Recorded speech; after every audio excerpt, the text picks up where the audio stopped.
The Philippines is being shaken by a one-man revolution.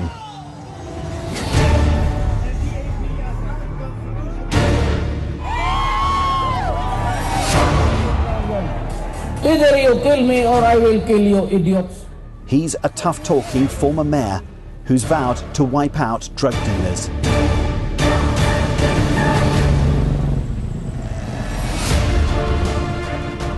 His war on drugs has unleashed assassins like Maria.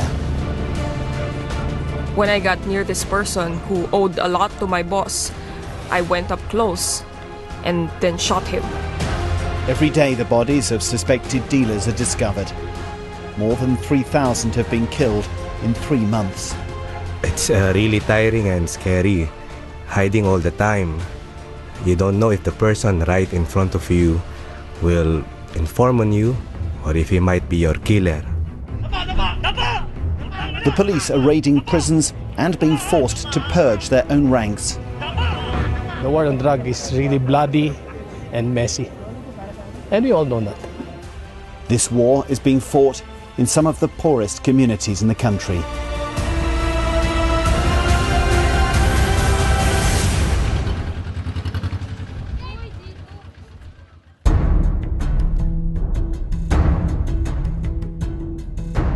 Over the past 2 decades, the Philippines has been swamped by the cheap and highly addictive drug crystal meth,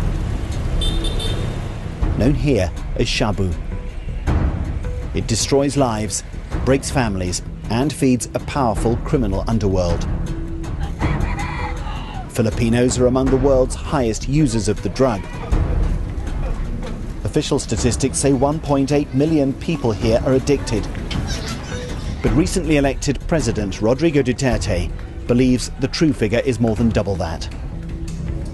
He's promised to stop it by unleashing a violent campaign against the dealers.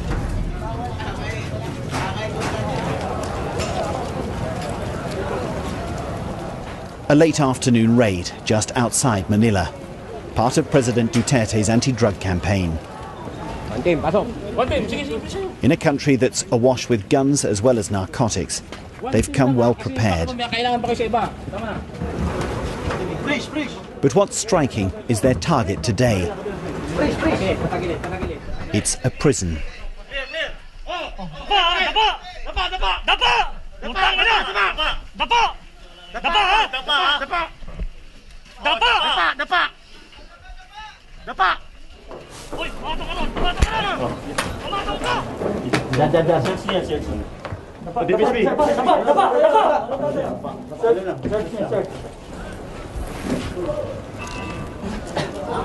Well, this is one of the larger prisons in Manila, and we've just come in with a pretty large team of police, SWAT teams. From the look of them, they were obviously expecting the possibility of serious armed resistance.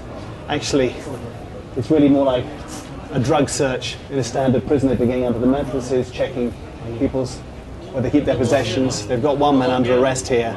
But the fact is that the drug problem here is so serious, at least the government's view, that they're having to send in teams like this into a prison that's technically controlled by the authorities. The inmates are all made to lie face down and searched for any sign they may still be using or dealing drugs. The stench in these hot, overcrowded dormitories is overpowering. They think this man is an important dealer. But where's the other evidence they expected to find? Undercover officers have bought drugs here several times in recent weeks. But it seems this time the prisoners have been tipped off.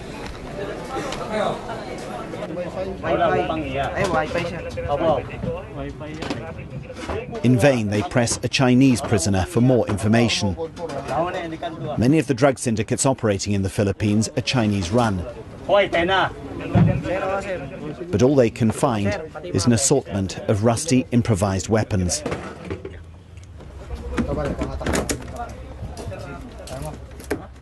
These police officers, more than 200 of them, have been brought here from the other side of Manila.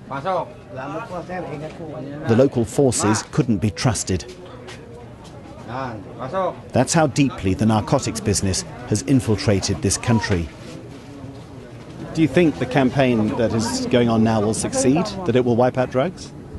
Again, that's the challenge, and we'll do our best to comply with the orders of the president to get rid of drugs in 3 to 6 months. You do have problems inside the police as well, don't you? There are some police officers involved in the trade. Yeah, there is. That's why it's part of the cleansing process, internal cleansing. And we don't care if they're policemen. We have to get them, put them in jail, and if they fight, we have to defend ourselves. So it doesn't matter if all policemen involved, we have to get them.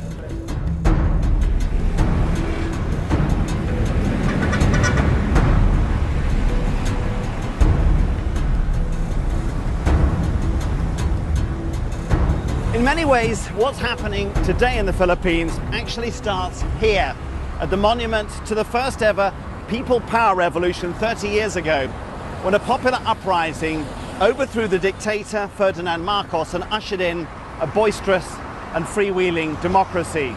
Filipinos have kept faith with that democracy, voting in huge numbers every 6 years for a new president. And yet every one of those governments has failed to come even close to meeting the hopes that were raised here, that the old habits of corruption, abuses of power, lawlessness and grinding poverty would be curbed. And so the voters have now gone for something drastically different.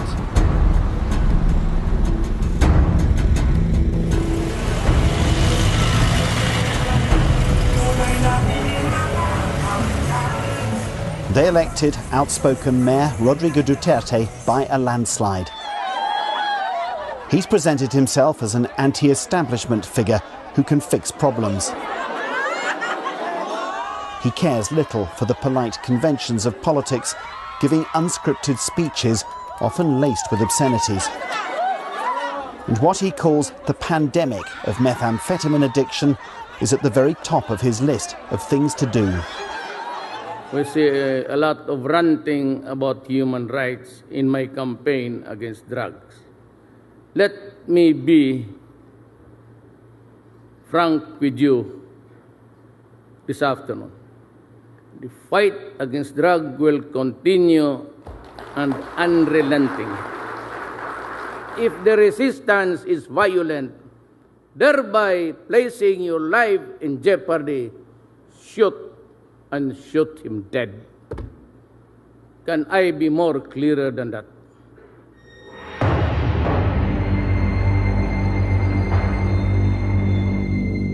The bodies of those suspected of involvement in drugs started turning up right after he took office. The police admit killing hundreds, all resisting arrest, they say. But many more have died at the hands of mysterious hit squads. The reasons for each death often unclear. This is a security camera video from a neighbourhood in Tondo, Manila, on the evening of the 3rd of August. You can see local resident Danilo Mendoza buying something from a food stall. His young children playing around him. A motorbike then pulls up. The passenger fires a single shot into his neck and it drives off. His wife is nearby and she rushes to help him, getting passers-by to lift him into a motor tricycle. But he died before they could get him to hospital.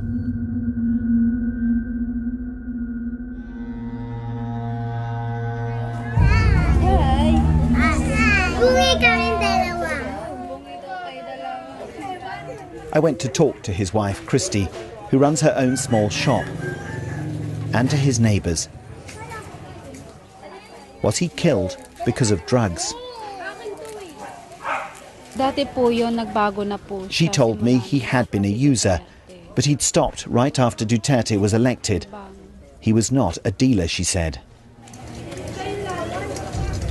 When we got talking to other family members, they said Danilo had been involved in illegal gambling, together with some corrupt police officers. They said he'd had a loud disagreement with one policeman in the street a month before he was killed. That, they believe, was why he died. Danilo's assassin will probably never be identified. The hit squads blamed for more than half the killings remain in the shadows.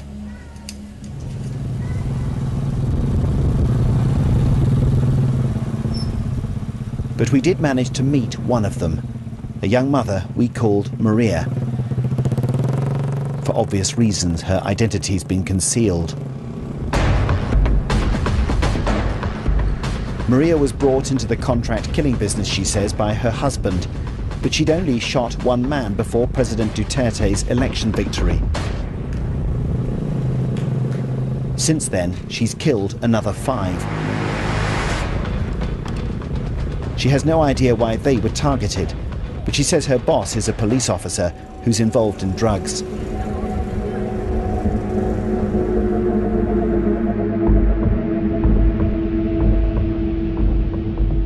My husband was offered a job by a big-time policeman while he was in jail. He immediately said yes. A lot of people owe this man money. He's also a big-time drug dealer. One time, when they needed a woman for someone a man could not get close to, my husband tapped me for the job. I felt really scared and nervous because it was my first time. I just kept thinking, I am doing this for my son. When I got near this person who owed a lot to my boss, I went up close and then shot him. Next time I killed was after President Duterte got elected. Since August, I've killed 5 people. That's 6 in all. What do you feel about the people that you kill? Because they have families too. I mean, do you feel guilty? Yes, I do feel guilty because I have kids too. I do what I do because we don't have money. I do it for my children. I tell my husband that we can't keep doing this forever. I would not want our children to open their eyes to what we do. I don't want them to come back to us and say that they got to live because we killed for money. Maria's statement suggests that a lot of the killing is by people inside the drug trade, perhaps eliminating rivals or those who might incriminate more powerful figures.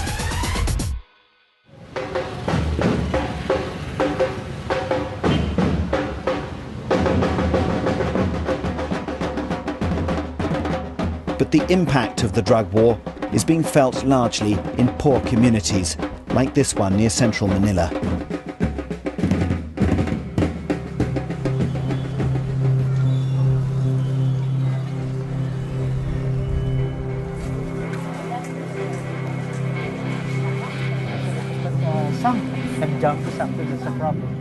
Edgar Trier showed me around his barangay or district. He's the barangay chairman, and it's his job to keep an eye out for trouble. This is the president of a senior citizen, actually. This is my president. Very nice to meet you. I'm Jonathan. Yeah. I'm Bibi Parede. Very nice to meet you, sir. Crime is a big concern here. And talking to the residents, it's clear that President Duterte's way of dealing with it is popular. They like the fact that he's humble and down to earth, they say.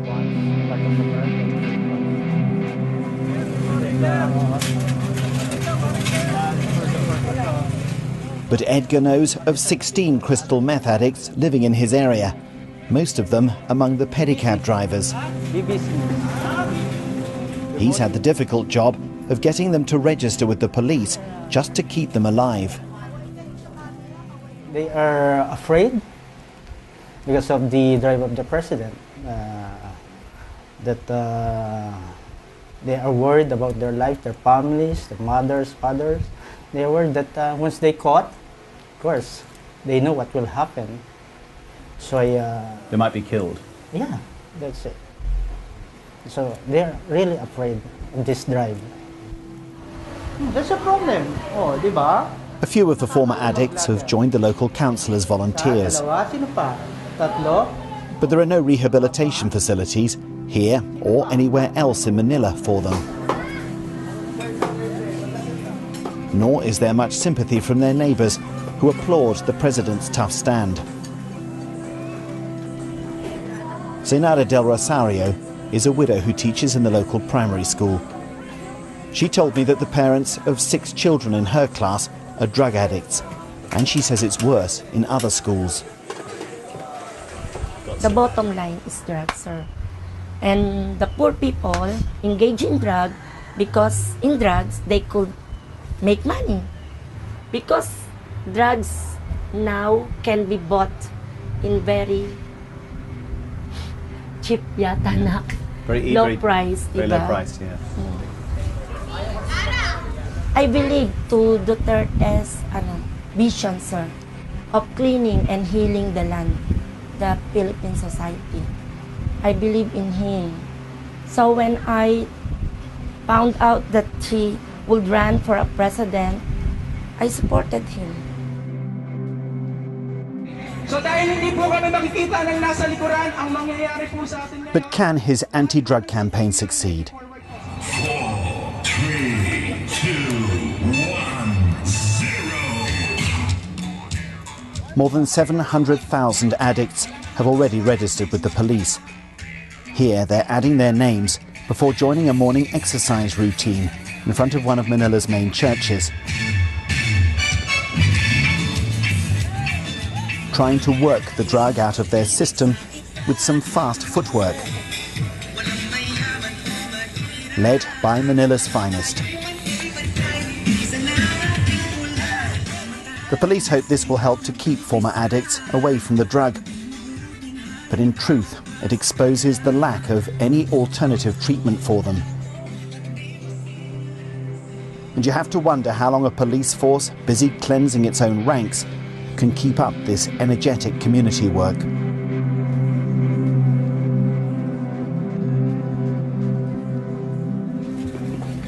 Excuse me, sir. The police are also expected to make house calls to check on registered addicts. This is Baseco, one of the roughest of Manila's neighbourhoods. And Police Major Joe Astucia is doing his rounds, checking whether one-time drug users are slipping back into their old habits. Boss, kumusta? This man is recognised as the husband of a known crystal meth user. You'd better stay off it, Major Astucia warns him. They've already nabbed one couple with a methamphetamine pipe. They're made to march, handcuffed with the police, on a walk of shame through the community. This man was an addict for a year. Now he must put up with having his home searched every week. But at least this way, he can be reasonably sure of staying alive. How do you know if they're clean or not, if they're still using or not? We hear some reports. If we can hear some reports, and we will validate. You talk to the neighbours? Yes, yes. Like that, we will validate.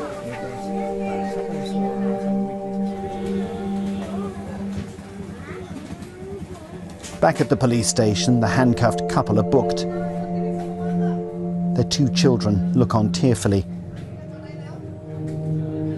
This isn't the first time their parents have been caught, and they may now have to move to one of the overcrowded jails. They're just users, small-time players. None of this really solves the country's drug problem.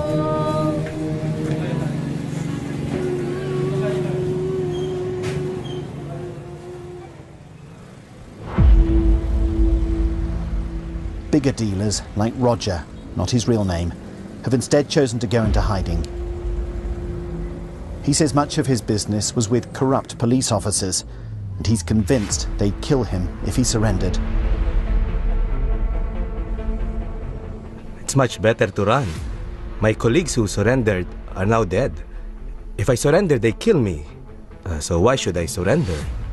Don't you ever feel guilty about the job you do? You're selling drugs, which are very destructive to people. This is methamphetamine. It's a very destructive drug. I do truly believe that I have committed sins big time. I have done many awful things. I have wronged a lot of people. Because more people have become addicted to drugs, and because I am one of the people who sells them drugs. What I can say is, it depends on the person. I can't say that everyone who takes drugs commits crimes, that they steal or that they kill. Me? I'm also an addict, but I don't kill. I'm addict, but I don't steal. Roger plans to stay hidden for a few months and then get back to business. He doesn't believe President Duterte can keep this campaign going for much longer. Maria would like to get out of the killing business, but she says she can't. Do you ever wish that you hadn't started this, that perhaps you'd never started killing, or do you feel you had no choice? From now on, I don't want to do it anymore. I leave it to my husband. But my boss says that if one of us tries to leave, we'll be killed.